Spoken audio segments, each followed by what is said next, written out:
अस्सलाम वालेकुम नाजरीन, मैं हूँ आपकी मेज़बान कौसर और इस वक्त मैं मौजूद हूँ एक ऐसी जगह के नाम सुन के शायद आप भी खौफज़दा हो जाएं। जी हाँ, केएमसी हेड ऑफिस। क्यों इतना डर क्यों गए? क्या आपके काम नहीं हो रहे? कोई मसला नहीं है, बहुत लोग यहाँ ऐसे मौजूद हैं, थोड़े पैसों में बड़े काम हो जाते हैं। नाजरीन, कुछ अरसे पहले एक नाम सामने आया, एक ऐसी सीट जिसके ऊपर कहते हैं कि फाइलें बिकती हैं। जी हाँ, पीडी औरंगी प्रोजेक्ट डायरेक्टर। इस सीट के ऊपर कहते हैं बड़े आराम से पैसा कमाया जाता है, मगर ज़रूरत इस बात की है कि इस सीट पे आने वाला इंसान अपनी सीट से कितना इंसाफ करता है। 5 उंगली बराबर नहीं होती, हर चीज़ बिकती नहीं है। अगर इंसाफ है तो बेइंसाफ़ी है, अगर सच है तो झूठ है। हर चीज़ का नेगेटिव और पॉजिटिव है। एक नाम ऐसा जो किसी तारुफ का मोहताज नहीं, जिनको लोगों ने खरीदना चाहा वो बिके नहीं, झुकाना चाहा वो झुके नहीं, डराना चाहा वो डरे नहीं। क्यों? इसलिए कि जब वो इस सीट के ऊपर आए तो उन्होंने सिर्फ सच का साथ दिया। उनकी टीम एक-एक बंदा इस वक्त उनके साथ खड़ा है। जी हाँ, मैं बात कर रही हूँ प्रोजेक्ट डायरेक्टर और औरंगी टाउन फैसल रिजवी की। अस्सलाम वालेकुम सर, कैसे हैं आप? जी वालेकुम सलाम, अल्हम्दुलिल्लाह। सर, मेरा आपसे पहला सवाल कि कब आपने केएमसी में as a project director joining की? ये प्रोजेक्ट डायरेक्टर मुझे मेयर कराची जनाब मुर्तज़ा वहाब साहब ने, जब यहाँ बहुत ज़्यादा हालात संगीन थे, कि इसी हवाले से जिस हवाले से आप बात कर रहे हैं, ऐसा नहीं है कि केएमसी कोई करप्शन का सिंबल है। केएमसी में अच्छे लोग हैं और फर्जंदे ज़मीन, फर्जंदे कराची जनाब मुर्तज़ा वहाब साहब, मुझे मौका मिला है कि मैंने उनकी वालदा साहिबा के साथ भी काम किया या 94 में, और मैं खुशकिस्मत हूँ कि आज मैं मुर्तज़ा वहाब साहब के साथ काम कर रहा हूँ उनके टीम मेंबर की हैसियत से। तो 26 दिसंबर 2024 को उन्होंने मुझे यहाँ पोस्ट किया, और जब मैं यहाँ पोस्ट हुआ तो मुझे पता चला कि ये एक इंतहाई ख़तरनाक जगह है जहाँ के मुझे पोस्ट कर दिया गया। बल्कि मैं इसकी मिसाल ऐसे देता हूँ कि खड्डे में बंदा गिर गया और चारों तरफ सांप है और यहाँ से निकलना है। तो परवीन परवीन रहमान साहिबा प्रोजेक्ट डायरेक्टर रही हैं, उनका भी मर्डर हो चुका है और मुझे भी लाइफ थ्रेट्स हैं। अभी मेरे एडी पर कातलाना हमला हुआ, असिस्टेंट डायरेक्टर हैं अनीक, उनका हाथ की हड्डियां तोड़ दी गई। सर, इसी हवाले से आज हम आपको ज़हमत देने आए हैं यहाँ पर। आपके बारे में कुछ चीज़ें इतने अरसे से आपकी नुमाया कारकर्दगी सामने आ रही थी। हमेशा हमने आपकी तारीफ़ सुनी है जब भी हम केएमसी में आए, क्योंकि जब से फैसल रिजवी का नाम नाज़रीन सामने आया है उस वक़्त से करप्शन थोड़ी नीचे चली गई है। मौका नहीं मिल रहा लोगों को कमाने का, मौका नहीं मिल रहा जाली लीज़ें करवाने का, मौका नहीं मिल रहा फेक तरीके से लोगों को कागज़ात बनाकर देने का, क्योंकि फैसल रिजवी हक के ऊपर खड़े हैं, सच का साथ दे रहे हैं। मुश्किलात तो सर आएँगी। आपसे मैं सिर्फ ये सवाल करना चाहूँगी, जब से आपने ये सीट सँभाली है, आपको बेसिकली कहाँ-कहाँ पे मुश्किलात का सामना हुआ है? देखिए, मुश्किलात तो हर कदम पे हैं, और मुश्किलात मुझे नहीं, जिस लेवल पे मेयर कराची को आ रही होंगी या हमारी चीफ एग्जीक्यूटिव हैं म्यूनसिपल कमिश्नर, क्योंकि वो पूरे तमाम डिपार्टमेंट्स देख रहे हैं, उन्हें आ रही होंगी, तो उसके मुकाबले में मुझे तो कुछ भी मुश्किलात नहीं आ रही। लेकिन बहरहाल मुश्किलात हैं, लाइफ थ्रेट्स हैं लोगों को लैंड माफिया की तरफ से। वो लोग जो जाली लीज़ें कर देते रहे हैं, जो लोगों के हुकूक खाते रहे हैं, जो लोगों की गैर मौजूदगी में उनके प्लॉटों की या घरों की लीज़ें अपने नाम पे करवा के जाली उन पे काबिज़ होते रहे हैं। आज तकरीबन सैकड़ों केसेस हैं ऐसे अदालतों में। हमारी अदलिया की टीम के लोग भी यहाँ बैठे हैं केएमसी के, वो इस बात के गवाह हैं। पहले केएमसी लीगल डिपार्टमेंट से या हमारी कुछ वीकनेस होती थी, मेरे आते ही मैंने कोशिश की है कि अपने लीगल डिपार्टमेंट को, लीगल विंग को और लीगल डिपार्टमेंट से कंसर्न करके हमने बहुत प्रॉम्प्ट एक्शन लिए हैं। कोर्टों में हमने बहुत प्रॉम्प्ट जवाब दिए हैं, जिससे लोगों को उनका हुकूक मिलना शुरू हो गए, उनकी इमलाक का तहफ़्फ़ुज़ शुरू हो गया है। सबसे पहले जब मेरी मेयर साहब से मीटिंग हुई थी और चार्ज संभालने के बाद, मेयर साहब ने और म्यूनसिपल कमिश्नर जनाब अफजाल ज़ैदी साहब ने मुझे जो टास्क दिया था वो ये था कि केएमसी की लैंड्स को, औरंगी टाउन की लैंड्स को लैंड ग्रैबर से बचाया जाए। काफ़ी मुश्किल टास्क दे दिया गया इनको। जी, लैंड ग्रैबर से बचाया जाए और जितनी अपनी ज़मीनें रिकवर कर सकते हैं इन लैंड ग्रैबर से, उनको रिकवर किया जाए और उनको सेव करने के लिए या तो पब्लिक प्राइवेट पार्टनरशिप के तहत या ऑक्शन के ज़रिए हम उन लैंड्स को डिस्पोज करें। यही नहीं, रफ़ाही प्लॉटों पर, हमारे औरंगी टाउन के रफ़ाही प्लॉटों पर फलाई इदारों ने ज़मीनें अपने नाम अलॉट करके वहाँ कमर्शियल दुकानें कायम कर दी हैं, जो कि हमने उनकी लीज़ कैंसिल की है, हमने उनके अलॉटमेंट कैंसिल किए हैं। जो लोग भी इस तरह की एक्टिविटीज़ कर रहे हैं, तो जाहिर सी बात है उन्हें मुझसे तकलीफ़ होगी, नेचुरल है। I don't care and I am not scared. मुझे मेरे मेयर की हिमायत हासिल है, मुझे मेरे म्यूनसिपल कमिश्नर जो कि मेरे चीफ एग्जीक्यूटिव हैं उनकी हिमायत हासिल है। मैं उनके विजन के तहत काम कर रहा हूँ। मुझ पे लाख इल्ज़ामात लगे हैं, मैं काम कर रहा हूँ जब तक कि मेरे ऊपर वाले मेयर साहब और मेरे ऊपर वाले अफसरान म्यूनसिपल कमिश्नर साहब का मुझ पे एतमाद है। मैं काम करता रहूँगा जानफिशानी से, बहादुरी से, और मेरी टीम भी, क्योंकि कहते हैं जैसा कैप्टन होता है वैसी टीम होती है।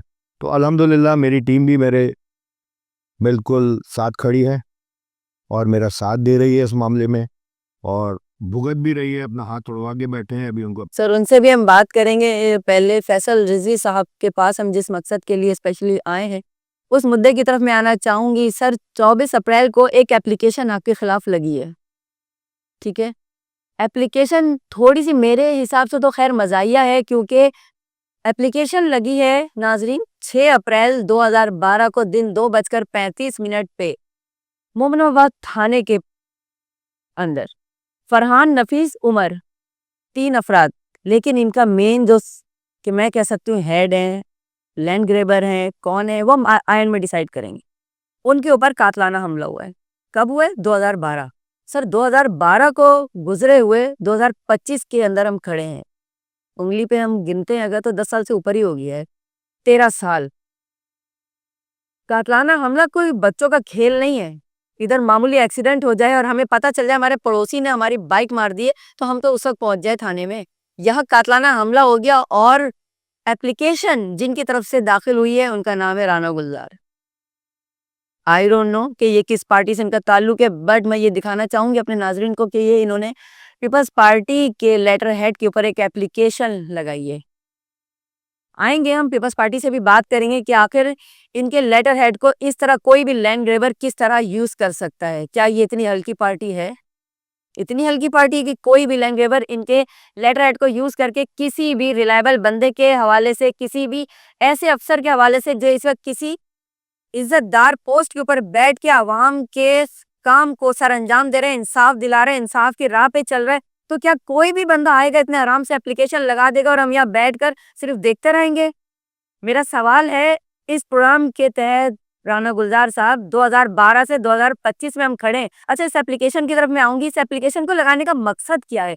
क्योंकि मैंने आपके प्रोजेक्ट डायरेक्टर फैसल रिजवी से पर्सनल भी आके बात की थी। इनसे प्रोग्राम के हवाले से आते थे, हम काम के हवाले से आते थे। आपके तो काफ़ी अच्छे ताल्लुकात भी रहे हैं, आपके वॉइस नोट मैंने सुने हैं, हमारी टीम ने सुने। कहे तो मैं प्रोग्राम में भी आपको सुना देती हूँ। आपके तो वॉइस नोट इनके पास मौजूद हैं, आपसे इनकी अच्छी खासी बातचीत रही। जी सर, इस एप्लीकेशन के ऊपर मैं आपसे बात करना चाहूँगी, क्या कहेंगे इस हवाले से आप? बड़ी मज़ाक़खेज़ एप्लीकेशन है। और अगर आप 23 तारीख को एक मेरी एप्लीकेशन देखें जो मैंने एसएसपी वेस्ट और एसएचओ साइट थाने को लिखी है, इन्होंने रजिस्ट्रार ऑफिस में बाकायदा आके 23 तारीख को बदमाशी की है। गुंडों के साथ ये आए हैं, इन्होंने लीज करने से मुझे, मेरे स्टाफ को रोका है बज़ोर ताकत, बज़ोर असला, और इन्होंने रजिस्ट्रार को गालियाँ बकी, मुझे और मेरी मरी हुई माँ जो 2006 में वफात पा चुकी है, मेरी बहन जिससे इनका कोई ताल्लुक़ नहीं है, उसको इन्होंने मादरजात गालियाँ बकी हैं। और मुझे डीसी वेस्ट ऑफिस में अमले ने दाखिल होने से रोक दिया कि यह हंगामा हो जाएगा, फसाद हो जाएगा। वहाँ पुलिस आ गई और ये वहाँ से माफ़ी मांग के भाग गए। उसके जवाब में मैंने, और ये मुझे लाइव थ्रेट इन्होंने वहाँ दी, मेरे स्टाफ वहाँ मौजूद थे, मेरे डिप्टी डायरेक्टर वहाँ मौजूद थे, मेरे लैंड सर्वेयर वहाँ मौजूद थे, मेरे असिस्टेंट डायरेक्टर वहाँ मौजूद थे। उन्होंने मुझे बताया, रजिस्ट्रार ने मुझे बताया, तो मैंने उस पर एप्लीकेशन दी एसएसपी वेस्ट को और एसएचओ साइट थाने को। उसके जवाब में उन्होंने एक ये मज़ाक़खेज़ एप्लीकेशन लगाई है क्योंकि इन्होंने वहाँ जाके कहा कि जी ये लीज़ें गलत हो रही हैं और मुझे दिखाओ, मेरी इजाज़त के बगैर कोई लीज़ नहीं होगी। इन्होंने अपने आप को अहदेदार ज़ाहिर किया और एक्चुअल जो भी लोग होते हैं ना इस तरह के लैंड ग्रैबर्स, वो फ्लैग इस्तेमाल करते हैं, वो छतरी अम्ब्रेला इस्तेमाल करते हैं मुख्तलिफ तो सर जिसकी मुख्तलिफ यूज हो रही है उनको पता पार्टीज की। जिन्होंने हमारे असिस्टेंट डायरेक्टर पे हमला किया वो भी किसी पार्टी के अम्ब्रेला को यूज़ करने की कोशिश कर रहे हैं। वो इस पार्टी से के नहीं किसी और पार्टी के कर रहे हैं। मुझे पता है कि पार्टीज ऐसे लोगों को ना प्रोटेक्ट करती हैं और ना ही अपने अंदर बर्दाश्त करती हैं जब उनके आला क़यादत को पता चलता है। तो ये तो देखिए मेरा मैटर नहीं है। मैं एक गवर्नमेंट ऑफिशियल हूँ और मैं तमाम सियासत से दूर रहता हूँ। मैं 2000 से लेके आज तक 25 साल में भी चैलेंज कर रहा हूँ कि आप मुझे किसी पॉलिटिकल गैदरिंग में शरीक होते हुए मुझे दिखाएं कि मैं किसी पॉलिटिकल पार्टी का हिस्सा हूँ या मैंने किसी पॉलिटिकल पार्टी की कोई मीटिंग अटेंड की, कोई जलसा अटेंड किया। किसी शादी ब्याह में ज़रूर कोई मिल जाता है, कोई सियासी आदमी भी मिलता है, कोई समाजी आदमी भी मिलता है, कोई बिजनेसमैन भी मिलता है, कोई अफसर भी मिलता है, किसी मजहबी तकरीब में कोई मिल जाता है। तो सर जब से आपने ज्वाइनिंग की है तो राना गुलजार साहब का आपके ऑफिस में आना जाना हुआ है? राना गुलजार ने जनवरी के फर्स्ट वीक में मेरे ऑफिस में विजिट किया था। उस वक्त आपको नहीं पहचाना? नहीं, उस वक्त नहीं पहचाना। उस वक्त उनकी याद आई थिंक आपने हेड नहीं लगाई हुई थी क्योंकि उस वक्त जब आपने हमला किया था इंतजाम में आपने ग्रीन शर्ट पहनी थी और हेड लगाया हुआ था। तो इनको हरी ही शर्ट याद रह गई मेरे ख्याल में, आपका फेस भूल गए ये। I think so. अब याद आ गई। अच्छा, मजा का खेल है। बिल्कुल बिल्कुल, क्योंकि देखिए इस तरह की एप्लीकेशन है लगती रहती है। जिस ओहदे पे आप बैठे हुए सर ये बहुत छोटी चीज है। इससे बड़ी और से ज़्यादा जो है सच का वाहियात हरकत होंगी तो आई एम नॉट स्केर्ड। मैं अपना काम कर रहा हूँ, मैं करता रहूँगा। मैं इनकी तफसीलात जो मैं जमा कर रहा हूँ, जो लोगों के साथ इन्होंने ज़्यादतियाँ की हैं वो मैं जमा कर रहा हूँ और वो तमाम मैं कोशिश करूँगा कि मेरे अफसरान जो कि हैं एमसी साहब या मेयर साहब एक प्रेस कॉन्फ्रेंस में आवाम के सामने रखेंगे। सिर्फ इनके नहीं, जितने भी लैंड ग्रैबर्स हैं औरंगी के, मैं सबकी तफसीलात जमा कर रहा हूँ। कितनी हमारी ज़मीनें एक्वायर कर ली गई हैं, क्या वो डायरेक्ट किसी लैंड ग्रैबर ने की है या उन्होंने कोई शेल्टर लेके किसी रफ़ाई तंजीम का नाम इस्तेमाल करके, किसी एनजीओ का नाम इस्तेमाल करके हमारी ज़मीनें ले ली हैं और उसका मिसयूज़ कर रहे हैं, उसको कमर्शियल यूज़ कर रहे हैं। हम उन सब को एक्सपोज करेंगे, ये हमारा टारगेट है। ना मैं किसी से डरा हूँ ना डरूंगा। ठीक है। मेयर कराची की वो खुद बहुत बहादुर आदमी है, हमारे म्यूनसिपल कमिश्नर बहुत बहादुर आदमी है, उनकी ये हिदायत है। और म्यूनसिपल कराची ने अभी जाते हुए चाइना वो गए हैं ऑफिशियल ट्रिप पे मेयर साहब के साथ, मुझे कहा फैसल साहब अपने मामलात आप देखें, हर चीज़ मुझसे अप्रूवल लेने आप आ जाते हैं। मैं कहा सर मैं इसलिए आता हूँ कि आपकी नॉलेज में हर चीज़ हो। कहने लगे नहीं, I believe you and I trust you, you are doing your best and I trust you. तो ये उनका मुझ पर एतबार है और मैं ये करता रहूँगा। कुछ चीज़ें मैं अभी आपको पॉइंट आउट करता हूँ। मैं तो एक आपको पहले वॉइस नोट सुनाना चाहूँगा। जी बिल्कुल। हमारे असिस्टेंट डायरेक्टर को किस तरह टेम्प्ट किया गया है, ये राना गुलजार साहब की तरफ से। अस्सलाम वालेकुम। अरे अदनान भाई मैं यूँ फ़ोन कर रहा था यार, ऐसे तो बहुत सारे हमारे साथ ज़्यादती हुई हुई है। खैर चलो मैं शिकायत नहीं कर रहा। एक दो केस मैंने तैयार किए अल्टरनेट के। यार अगर आप इजाज़त दो तो मैं दाखिल करूं और कोई कोऑपरेट कर सको तो मेरे भाई मैं उनको दाखिल करूं। जगह का भी मैं आपको बता दूंगा सब, अगर आप कहो तो मैं दाखिल कर देता हूं। ऐसे तो भाई इन्होंने बहुत सारे मेरे साथ ज़्यादतियाँ की है, मगर बात ये कि मैं क्या कहूँ, जो होना था वो तो हो गया। मगर दो केस है पक्की आबादी के, अल्टरनेट जगह भी है, मैं आपको दिखा दूंगा। अगर थोड़ा सा मुझे बताएं, अगर कहें तो मैं दाखिल करूँ और नहीं कहें तो कोई मसला नहीं। ये आपने सुनी। इस वॉइस नोट से तो ऐसा लग रहा है आपके साथ उनकी बहुत अच्छी फ्रेंडशिप है, एक दोस्ती है। एडी को मैसेज किया था, एडी लीगल को। उनका तरीके वारदात ये है कि वो कोर्ट में जाते हैं और वहाँ पे मिसगाइड करते हैं और वहाँ से डिग्री लेके आते हैं। अभी हमारे साथ एक केएमसी के साथ इन्होंने बहुत बड़ा फ्रॉड किया किसी फ्रंटमैन को सामने रख के। हमारी एक एसटी है 1283 गज की, ST 15/1 सेक्टर 10 में, ठीक है। सेंट्रल में, डिस्ट्रिक्ट सेंट्रल में केस दाखिल किया जाता है बजाय वेस्ट के। वहाँ पे शो किया जाता है कि जी मेरा इनसे लेन देन है और मुझे इनसे पैसे लेने हैं 3,65,00,000 रुपए। वो पार्टी आती है, वो कहती है जी मेरे पास 3,65,00,000 रुपए तो नहीं है, मेरे पास ये एक ST 10 सेक्टर 10 का प्लॉट है, ST 15/1 1283 गज का, मैं ये वो उन्हें दे देता हूँ, नाजिर जाते हैं, वो देखते हैं मौके पे प्लॉट खाली है, कोर्ट डिग्री जारी कर देती है, हमें पता चलता है, हम टेकअप करते हैं, अदालत में जाते हैं, इंटरवीन बनते हैं कि भाई ये हमारा प्लॉट है, करोड़ों का प्लॉट है, ऐसे कैसे किसी के पास जाली डॉक्यूमेंट्स हैं, और कोर्ट ने डिग्री दाखिल कर दी, और वो भी एक गलत जुरिडिक्शन में केस गया था, तो हम अदलिया के पास अपील में गए हैं। ठीक है, ये उनके मफाद को ठेस है। सिर्फ यही नहीं है, मैं आपको बताऊं, इन्होंने एक मार्केट कायम की हुई है। किस नाम से है वो मार्केट? कच्ची मार्केट कहलाती है। ST 14/1 सेक्टर 10 420 गज का एक मस्जिद का प्लॉट। ST 14/2 सेक्टर 10 मार्केट का मकतब का प्लॉट। ST 11 सेक्टर 10 481 गज का प्लॉट है, पब्लिक बिल्डिंग का प्लॉट। ST 14 सेक्टर 10 2,500 गज का प्लॉट है, पार्क प्लॉट। ST 12 सेक्टर 10 0.6 एकड़ क्लिनिक प्लॉट। ST 10 सेक्टर 10 1 एकड़ का वेलफेयर सेंटर का प्लॉट। इस पर एक बहुत बड़ी मार्केट कायम हो गई और दुकानें हैं और लोगों को लीज कर दी गई हैं। अब जाहिर सी बात है, ये मेयर कराची की हिदायत है कि जो अगर अनलॉफुल लीजें की गई हैं उसको भी एड्रेस किया जाए। हम इसमें कोर्ट में जा रहे हैं इस लीज की कैंसिलेशन के लिए। इतनी बड़ी ज़मीन हमारी हथिया ली गई है, वहाँ एक कमर्शियल मार्केट कायम कर दी गई है इनकी तरफ। मार्केट भी बन गई है, मार्केट ऑन भी है, वहाँ पे काम भी हो रहा है, कमाया भी जा रहा है इल्लीगल तरीके से। आप औरंगी टाउन एशिया की सबसे बड़ी कच्ची आबादी है। जी बिल्कुल। 35 से 40 लाख नफूस पर मुश्तमिल आबादी है। आवाम 35 से 40 लाख वहाँ रहती है, और वहाँ के अवाम के साथ जो ज़्यादती हो रही है, मेरे पास ये मेरी टेबल पे फाइलें पड़ी हुई हैं जो कि मुझसे जाली लीजें, जाली मुटेशन है, जाली NOC लेने की कोशिश की गई, मैंने नहीं दी। ये सारी फाइलें इस वक्त जाली हैं। जी, ये सारी फाइलें जाली हैं। मुझसे वो लीजें कराने की कोशिश की गई जो कि मेरे लेआउट प्लान में नहीं है। मैं कैसे कर दूं? मुझसे वो लीज कराने की कोशिश की गई जो कि रोड है, पब्लिक रोड। नाजरीन, ये तो वही बात हो गई कि एक चीज़ लेआउट प्लान में एग्जिस्ट ही नहीं करती और हम उसकी लीज शो कर दें, तो ये तो एक खुला फ्रॉड है। मैं ये फ्रॉड करने के लिए तैयार नहीं हूँ। मैं फरिश्ता नहीं हूँ, लेकिन मैं अमीन हूँ। औरंगी टाउन की आवाज़ है मेयर कराची, और मैं उनका नुमाइंदा हूँ। मैं यहाँ पे मेयर कराची की नुमाइंदगी कर रहा हूँ, SPD औरंगी। मैं ये काम नहीं करूँगा। मेयर साहब की वाज़ेह हिदायत है कि वो अपने लिए या अपनी पार्टी के लिए अपने विजन के तहत काम करेंगे, कराची की आवाम की वेलफेयर के लिए काम करेंगे, फलाह बहबूद के लिए काम करेंगे। वो शहर के लिए, औरंगी टाउन की आवाम के लिए, कराची के लिए काम कर रहे हैं।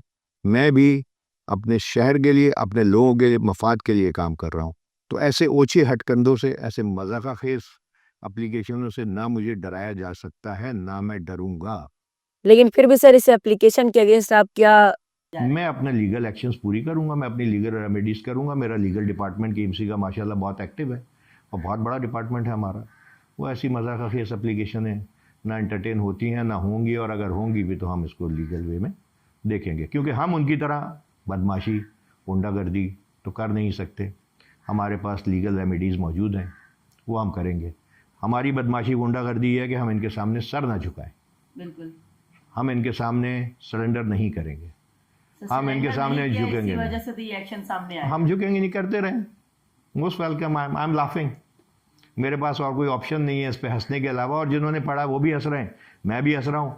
मेरा अल्लाह जानता है, मेरा अपना ज़मीर जानता है, या मेरा स्टाफ जानता है मैं क्या कर रहा हूँ, ठीक है, या मेरे अथॉरिटीज़ जानती हैं। अगर मैं कुछ गलत कर रहा हूँ तो इनको हक है, इनको क्या, सबको हक है कि वो हायर अथॉरिटीज़ के पास जाएं, म्यूनसिपल कमिश्नर के पास जाएं, मेरी कंप्लेन करें, मेयर साहब के पास जाएं, मेरी कंप्लेन करें, और या फिर इदारों के पास जाएं। और भी इदारे हैं जो हमारा एहतसाब करते हैं, हम पे नज़र रखते हैं कि हम कुछ अगर गलत काम कर रहे हैं, उनको खुली इजाज़त है, वो वहाँ जाएँ, ना बदमाशी ना करें।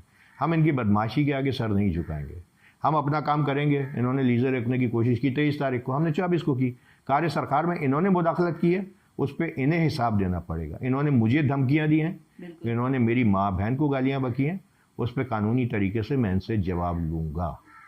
मैं पीछे नहीं हटूँगा, पूरा जवाब ये देंगे। ख्वाह ये किसी भी पार्टी का लेटर हेड इस्तेमाल करें, ये कुछ भी करें। मैं गवर्नमेंट ऑफिसर हूँ, मैं न्यूट्रल आदमी हूँ, और मेयर कराची और मैं भी इस आज पे बिलीव करता हूँ, मेयर कराची भी, कि हमने बिला तफरीक, रंग व नस्ल, सियासी वाबस्तगी, फ़िक्की वाबस्तगी, हमने कराची की आवाम की, यहाँ रहने वालों की खिदमत करनी है।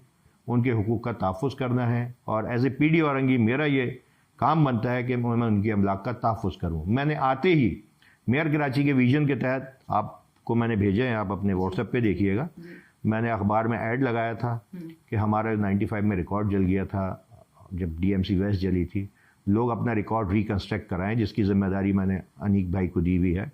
वो लोगों से रिकॉर्ड ले रहे हैं, हम अपने पास रिकॉर्ड उनका जमा कर रहे हैं, ठीक है। उसके बाद मैंने ऐड लगाया, PC1 मूव की है, हम अपने रिकॉर्ड को डिजिटलाइज करना जा रहे हैं, कंप्यूटराइज और डिजिटलाइज करने जा रहे हैं। ये बहुत ज़रूरी है, ये बहुत ज़रूरी है, बड़े खास मौक़ों पे आके रिकॉर्ड जल जाते हैं। जी जी जी। तो हम उसको डिजिटलाइज करना चाह रहे हैं, जो कि लोगों को तकलीफ है। अगर रिकॉर्ड डिजिटलाइज हो गया तो वो डबल लीजें इतनी आसानी से नहीं करा पाएंगे, वो इतनी आसानी से हमसे जाली म्यूटेशनें नहीं करा पाएंगे, वो इतनी आसानी से हमसे NOCs नहीं करा पाएंगे। मुझे मेरा ज़मीर इजाज़त नहीं देता कि मैं किसी की प्रॉपर्टी पे NOC आंखें बंद करके जारी कर दूं, NOC फॉर सेल, और वो बिक जाए और वो बाद में मुझे बददुआएं दे रहा हो। ज़मीन का हिसाब जो है ना वो मैं दे नहीं पाऊंगा, बहुत सख्त है। मैं किसी को म्यूटेशन और NOC दे दूं, ये हो नहीं सकता। किसी की लीज़ हुई भी है और मैं उस पर फेक लीज़ कर दूं, मेरा ज़मीर गवारा नहीं करता। ये इन लोगों ने ये काम किए हैं, ये इन्हीं को मुबारक हो, ये इन्हीं को ज़ेब देते हैं, और ये मुझसे ये काम नहीं करा सकते। इनकी आदतें बिगड़ी हुई हैं। अदालत में इन्होंने एक जाली नक्शा सबमिट कराया। हमारे यहाँ भी तो काली भेड़ें रही हैं ना, ऐसा नहीं है कि नहीं होती हैं। आपने जितना करप्शन का नक्शा खींचा है KMC का, ऐसा नहीं है। KMC को मुर्तज़ा वहाब की क़यादत में सीधा करने की कोशिश की जा रही है, और वो इसीलिए बेहतर लोगों को सामने ला रहे हैं कि जो लोग पीछे कर गए हैं, जाहिर सी बात है उसको जितना हम सीधा कर सकते हैं करें। अदालत में हाई कोर्ट में एक नक्शा दाखिल किया गया, उसमें पूरे हमारा लेआउट प्लान जो है उसमें टेम्परिंग की गई, जहाँ जहाँ इन्होंने वो प्लॉट अलॉट करा लिए हैं, और उन प्लॉट को अलॉट कराने के बाद इन्होंने उस पर एक नक्शा बनवाया, और 2023 में उन लोगों के साइन से वो नक्शा जमा हुआ है जिनको मरे हुए 15 साल हो गए, 20 साल हो गए। सर KMC में तो ऐसे ऐसे वाकयात हो जाते हैं कि सुन के रोंगटे खड़े हो जाते हैं। जी जी, एक बड़ी बड़ी एक हैरान कुन बात है। इस पे लीगल डिपार्टमेंट ने और हमारे लीगल एडवाइज़र जो है अशरफ मजीद साहब ने फ़ौरन हमसे मीटिंग रखी है और इसको टेकअप किया है कि हम इस पे कोर्ट में जाएंगे, हाई कोर्ट में, और हम अपना ओरिजिनल जो लेआउट प्लान है वो जमा कराएंगे। क्योंकि इन जैसे लोग फिर ये कर रहे हैं, ये वहाँ से सर्टिफाइड कॉपी लेते हैं हाई कोर्ट से और लोअर कोर्ट में उसको पेश करते हैं, पेश कर देते हैं जी, एविडेंस के तौर पे कि जी इनका लेआउट प्लान तो ये है, और वो टेम्पर्ड लेआउट प्लान हमारे यहाँ से ही जमा हुआ। कुछ एक दो लोग थे जिन्होंने किया, बाकी लोग तो नौकरी पे भी नहीं थे, उनके जाली साइन है। वो PDs भी जा चुके हैं, उनके जाली साइन है। 24/4/2024 को वो नक्शा हाई कोर्ट में सबमिट किया गया है, जो कि टेम्पर्ड नक्शा है, टोटल फेक नक्शा है। उस पर इन्होंने जो काम किए हैं अपने जाली, उसको उन्होंने इनबिल्ड करके वो नक्शा वहाँ जमा कराया है, और जो उन्होंने फ्यूचर में करने हैं उसको भी उसमें इनबिल्ड कर लिया है। अब उसमें सबसे बड़ी रुकावट मैं हूँ कि मैं उस नक्शे के तहत इन्हें काम नहीं करने दे रहा। शुरू से जो लीज़ें हो रही हैं, जब 81 में KDA ने हमें हमारा पक्का एरिया हैंड ओवर किया था, हम उसी के तहत लीज़ें कर रहे हैं। तो ये तो इसकी कोई हैसियत ही नहीं है, ये एक जाली नक्शा है जिसके ज़रिए वो फ़ायदा उठा रहे हैं। तो वो अदालतों के ज़रिए खेलते हैं, अदलिया को सामने मिस रिप्रेजेंटेशन करते हैं डॉक्यूमेंट्स की, हमारे यहाँ से अपने फेवर में रिपोर्ट्स बनाने की कोशिश करते हैं, जो कि मेरे आने के बाद नहीं बन रही। सर यही और ना ही इस बन सीट का हमेशा हर बंदे ने गलत फायदा ही उठाया। मैं नहीं कहूँगा, कुछ लोगों ने अच्छा नहीं भी किया होगा। जी जी जी, अच्छे। लेकिन यही बात है सर कि जो बुरा कर जाते हैं उनकी वजह से जो अच्छे आए हुए अफसरान होते हैं, फिर उनको उसका खुमियाजा भुगतना पड़ता है उनके किए हुए। जाहिर है वो जब एक आदत डाल देते हैं लैंड ग्रेवर्स को कि आराम से काम हो जाता है, तो अच्छे अफसरान के लिए उनके ऊपर हाथ डालना बड़ा मुश्किल हो जाता है, बट नामुमकिन नहीं होता। नाज़रीन, आखिर में कोई पैगाम देना चाहेंगे किसी खास? औरंगी टाउन की आवाम को पैगाम है, हमारे स्टाफ से, हमारा औरंगी टाउन में भी ऑफिस है, टाउन म्यूनसिपल कॉरपोरेशन में, और हेड ऑफिस में भी हमारा ऑफिस है। किसी से भी ब्लैकमेल होने की, किसी ब्रोकर से, किसी इस तरह के लैंड ग्रेबर से ब्लैकमेल होने की ज़रूरत नहीं है। हमसे डायरेक्ट रब्ता करें, हम उनकी खिदमत के लिए, उनके मसाइल के हल के लिए हर वक्त मौजूद हैं। हम उनकी खिदमत करते रहेंगे, हम उनके हुकूक़ के लिए लड़ते रहेंगे, क्योंकि हमने अपने अल्लाह को जवाब देना है। हमने राना गुलजार को जवाब नहीं देना, या हमने किसी और लैंड ग्रैबर को जवाब नहीं देना। बहुत शुक्रिया सर। जी, तो नाज़रीन, आज का इंटरव्यू आपने सुना, तमाम चीज़ों के ऊपर बात हुई। KMC को लेकर जो जहन में आपके हमेशा सवाल रहता था कि यहाँ पे काम कराना बहुत मुश्किल है, या जाली लीजे कराना बहुत आसान है, तो खुल के इसका आज आपको जवाब सबके मिल गए होंगे। नाज़रीन, फैसल रिजवी जब से यहाँ पे अपॉइंट हुए हैं, मैं समझती हूँ कि बहुत हद तक करप्शन का खात्मा हो गया। हमारे मेयर कराची जिस तरह काम कर रहे हैं और जिस तरह वो अपने अफसरान का साथ दे रहे हैं, इंशाल्लाह मैं समझती हूँ आने वाले दिनों में आप लोगों के लिए KMC के दरवाजे बहुत शफाफ तरीके से खुल जाएंगे। आखिर में इस एप्लीकेशन के ऊपर फैसल रिजवी तो उन्होंने बहुत जानदाराना तरीके से जवाब दे दिया, लेकिन मैं एक शेर के ऊपर इख्तिताम करना चाहूँगी। आंधियों में एक दिया जलता ही रह जाएगा, आंधियों में एक दिया जलता ही रह जाएगा, मैं मर जाऊंगा नक्श पा रह जाएगा, मैं भी तुमसे बदला ले सकता हूं, लेकिन फिर भला तुम में और मुझ में क्या फर्क रह जाएगा। अपनी मेजबान कौसर को इजाजत दीजिए। अल्लाह निगहबान।